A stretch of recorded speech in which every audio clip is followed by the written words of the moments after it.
రాష్ట్రంలో కుల మతాలకు అతీతంగా, ప్రాంతాలకు అతీతంగా ప్రపంచంలో ఉన్న ప్రతి తెలుగువారు సంవత్సరం మొత్తం ఎదురు చూసిన మహానాడు పండుగకి ఇక్కడికి విచ్చేసి వేదికలు అలంకరించిన పెద్దలకు, వేదిక ముందున్న పెద్దలకు అందరికీ పేరు పేరున శుభాకాంక్షలు తెలుపుకుంటున్నాను.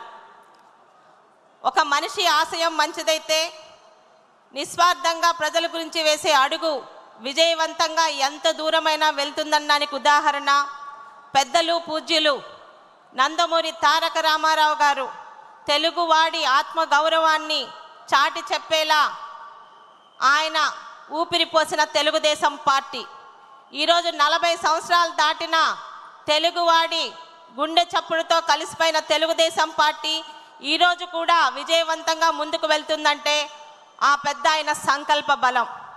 ఇక నారా చంద్రబాబు నాయుడు గారు ముఖ్యమంత్రి అనే పదానికి అర్థం మార్చి అది ఒక అధికారం పదవి మాత్రం కాదు, ప్రజలకి మంచి చేసేలా మన రాష్ట్ర అభివృద్ధిని, పేరు ప్రఖ్యాతుల్ని ప్రపంచ స్థాయిలో నిలపడానికి 20 సంవత్సరాల ముందు కూడా ఆలోచించి ఒక విజనరీ నాయకుడిగా పేరు పొంది సీఎం అనే పదానికి కరెక్ట్గా అర్హతమైన వ్యక్తి సిబిఎన్ అనే పదం పేరు తెచ్చుకున్న మన ముఖ్యమంత్రి నారా చంద్రబాబు నాయుడు గారు ఎన్నో ఆటుపోట్లకు గురైన ఓడిన ప్రతిసారి రెట్టించిన బలంతో, రెట్టించిన ఉత్సాహంతో, మీ అందరి సహకారంతో పార్టీని విజయపదంలో నడిపించారు.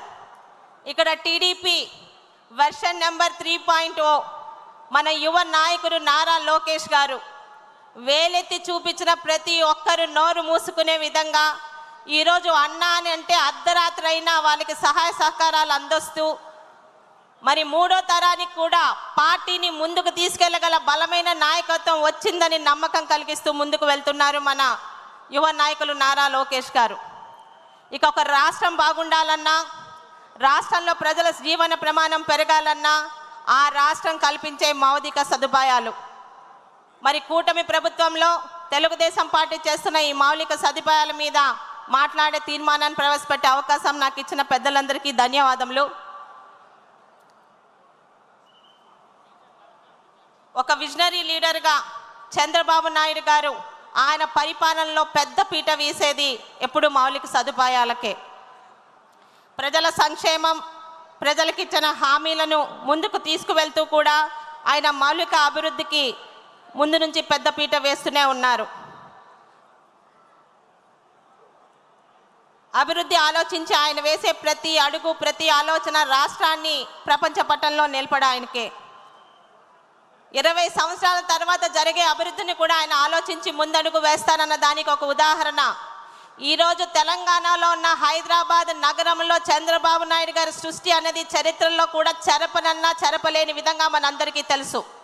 ఒక విధంగా తెలంగాణ విడిపోయినప్పుడు హైదరాబాద్ అటు వెళ్ళిపోయిందని బాధ ఉన్నా ఆ హైదరాబాద్ నగరాన్ని సృష్టించిన సృష్టికర్త చంద్రబాబు నాయుడు గారు ఈరోజు మన ఆంధ్రప్రదేశ్లోనే మనతోనే ఉన్నారని నమ్మకం.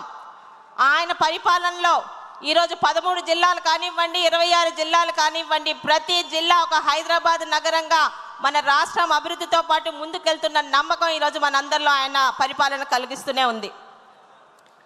ఆయన ముఖ్యమంత్రిగా అయినట్టు నుండి ఆయన తన శైలిలో ఇటు సంక్షేమ పథకాలు, ప్రజలకు ఇచ్చిన హామీలను నెరవేర్చుకుంటూ అదేవిధంగా గత 5 సంవత్సరాలు ఏ అభివృద్ధినైతే అప్పటి రాష్ట్ర ప్రభుత్వం, అప్పటి వైసీపీ పార్టీ గాలి కొదిలేసిందో ఒక్క సంవత్సరం కాలంలోనే ప్రజలకి అభివృద్ధిని 5 సంవత్సరాల నష్టాన్ని పూర్తి చేస్తూ అభివృద్ధి అన్నదికి కళ్ళకి కనిపించేలా ముందుకు తీసుకువెళ్తూనే ఉన్నారు. ఈరోజు ఆ ప్రభుత్వంలోని గాలి కొదిలేసిన మౌలిక సదుపాయాలు లాంటి రోడ్లు కానీ, అలాగే ఇతరత్ర ఎయిర్పోర్ట్లు కానీ, నౌకాశ్రయాలు కానీ మరిన్ని ఈరోజు ఎంతోమంది నాయకుల సహకారంతో, కేంద్ర ప్రభుత్వం సహకారంతో రాష్ట్ర ప్రభుత్వంలోని ప్రజలకి ఇటు నోరు పారేసుకుంటున్న ప్రతిపక్షాల్లో కూడా కళ్ళకు కనిపించేలా మనం ముందుకు తీసుకువెళ్తున్నాం. ఈరోజు రోడ్లు గత సంవత్సర కాలంలో అభివృద్ధిలో పెద్ద పీట వేసినది ఏదన్నా ఉంటే ఈరోజు రోడ్లు. శ్రీకాకుళం జిల్లాలో పలాస లాంటి నియోజకవర్గంలో కూడా గత 6 నెలల్లో దాదాపు 130 కోట్లతోని ఎన్ఆర్జీఎస్ రోడ్లు ప్రతి మండలానికి వేశామంటే మొన్న సంక్రాంతి పండుగకు వచ్చిన ప్రతి ఒక్క సోదరులు, ప్రతి ఒక్క పలాస నియోజక కార్యకర్తలు, ముఖ్యంగా ఆ మార్పుని గమనించారంటే అది తెలుగుదేశం పార్టీ కూటమి ప్రభుత్వంలో చేస్తున్నది మన ఒక్కరికే సాధ్యమవుతుంది. అదేవిధంగా పోర్ట్లు, ఎయిర్పోర్ట్లు, ముఖ్యంగా శ్రీకాకుళం జిల్లా అంటే వలసల జిల్లాగా పేరు పొందింది. శ్రీకాకుళం జిల్లా తలరాతని మార్చడానికి 2014-19లోనే టెక్కల్లోని బావనపాడులో మూలపేట పోటీకి శంకుస్థాపన సంకల్పం చేసింది మన చంద్రబాబు నాయుడు గారు. గత 5 సంవత్సరాలు దాన్ని గాలి కొదిలేసిన మళ్ళీ మన ప్రభుత్వంలో మన పాలనలో శరవేగంగా ముందుకు వెళుతూ వలసల జిల్లాగా ఉన్న శ్రీకాకుళం జిల్లాని రేపు ఉదయం అక్కడే ఉద్యోగాలు అక్కడ యువతకి ఇచ్చే విధంగా ముందుకి వాళ్ళకి నమ్మకం ఇచ్చే విధంగా ముందుకు వెళ్తున్నాం. అలాగే ఎవరు ఊహించారు శ్రీకాకుళం జిల్లాలో పలాస అనే నియోజకవర్గంలో ఒక ఎయిర్పోర్ట్ వస్తుందని? ఈరోజు ఒక పలాసనే కాదు, పలాసలోని, కర్నూలులోని, ఈరోజు ప్రతి దగ్గర కుప్పంలోని, నెల్లూరులోని, అలాగే గోదావరి జిల్లాల్లోని ఎయిర్పోర్ట్లు కూడా మన కళ్ళకి సాకారం జరిగే విధంగా ముందుకు వెళ్తున్నాయి. ఇక నౌకాశ్రయాలు, గత పరిపాలనలో అభివృద్ధి అంటే కొబ్బరికాయ కొట్టి మీట నొక్కడం అనుకునే వాళ్ళు, ఒక బటన్ నొక్కితే అభివృద్ధి జరిగిపోయిందని చెప్పడానికి వాళ్ళకి ఇచ్చిన పేపర్ల ద్వారా, వాళ్ళ ఛానల్స్ ద్వారా ఎన్నో గాలి మాటలు, అబద్ధపు కబుర్లు.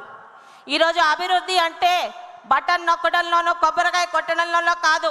అభివృద్ధి అంటే కళ్ళకి కనిపించేలా సంవత్సర కాలంలో చేస్తూ 5 సంవత్సరాల నష్టాన్ని పూడ్చుకొని మనం ముందుకెళ్లే విధంగా వెళ్తున్నాం.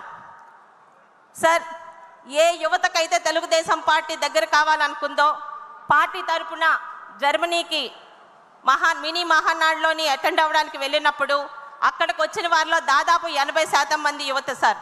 ముఖ్యంగా చాలా గర్వపడిన విషయం ఏంటంటే అక్కడికి వచ్చిన విద్యార్థులందరూ 2014-19 మధ్యన అంబేద్కర్ విదేశీ విద్య ద్వారా అక్కడికి వెళ్ళిన వాళ్ళే. ఈరోజు అక్కడ ఉన్న వ్యక్తుల్లో 8 మంది విద్యార్థులు ఆ రోజు మాట్లాడారు. అందులో ఒక వ్యక్తి కడప జిల్లా రైల్వే కోడూరు. ఆ అబ్బాయి చెప్పింది, చంద్రబాబు నాయుడు గారి వల్ల ఒక సామాన్య రైతు కుటుంబంలోని ఉన్న నేను ఈరోజు జర్మనీ వచ్చి అంబేద్కర్ విద్య ద్వారా నా చదువు పూర్తి చేసుకున్నాను. ఈరోజు ఇక్కడ ఉద్యోగం తెచ్చుకొని వివాహం చేసుకొని నా భార్యతో సహా ఇక్కడ ఉద్యోగం చేస్తున్నానని.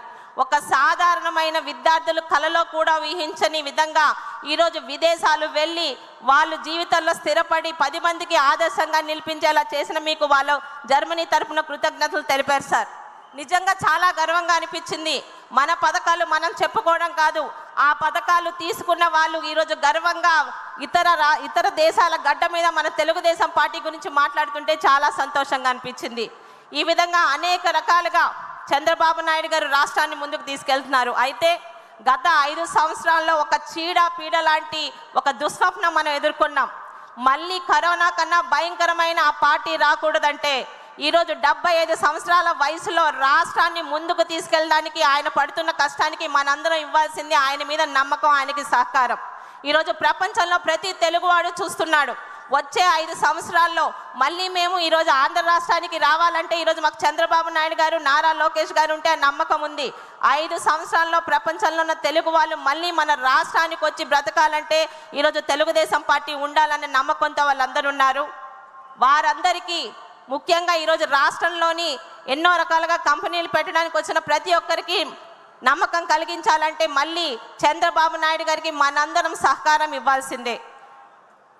5 సంవత్సరాల కష్టాన్ని 1 సంవత్సరంలో రూపుమాపి మళ్ళీ ఆంధ్ర రాష్ట్రం ఈరోజు ఊపిరి పోసుకుంటుందనే విధంగా ప్రపంచంలో ఉన్న ప్రతి తెలుగువాడు మన మీద పెట్టుకున్న నమ్మకాన్ని ముందుకు తీసుకెళ్తున్న చంద్రబాబు నాయుడు గారికి, ఇతర పెద్దలకి ధన్యవాదాలు తెలుపుకుంటూ కడప గడ్డ మీద జరుగుతున్న ఈ మహానాడులో మాట్లాడే అవకాశం నాకు ఇచ్చిన పెద్దలు చంద్రబాబు నాయుడు గారికి, యువ నాయకులు నారా లోకేష్ గారికి, రాష్ట్ర పార్టీ అధ్యక్షుల గారికి, ఇతర పెద్దలకి కూడా పేరు పేరున నా ధన్యవాదాలు తెలుపుకుంటున్నాను. జై తెలుగుదేశం, జై మహానాడు.